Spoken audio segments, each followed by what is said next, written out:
It's a place to be heard and to hear, a place for voices of all different backgrounds to have a platform. We're talking social media, but there are times that the quick click of a button comes with repercussions, like for Central Georgia native and UGA football standout Jake Fromm.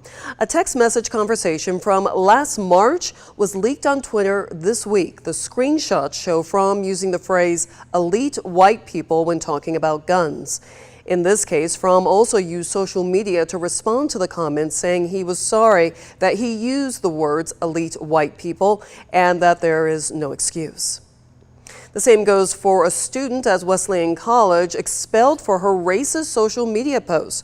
Screenshots of the post, which we are choosing not to air or share because of the language used, were circulating on Facebook and Twitter Thursday.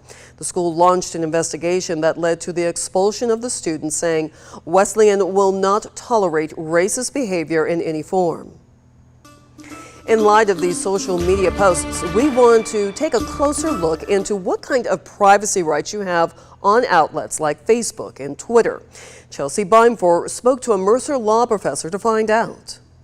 This week, athletes, celebrities, and even local politicians have issued apologies after making comments on social media. The First Amendment protects your freedom of speech, but it doesn't protect the way people react to what you say. In Georgia, though, in terms of like a telephone call, if one party wants to record it, they can do that. Mercer law professor David Odell explains there are different expectations of privacy for different forms of communication. When speaking to someone publicly, like at a restaurant or on Twitter, there is a lower expectation of privacy. When speaking to someone through letter writing or text messaging, you can have a higher expectation that the conversation will be kept private. Technically, the author of that text owns that text. Odell says legalities are one thing, but social consequences are another. Just because you sent a private text message or letter doesn't mean someone can't post it publicly.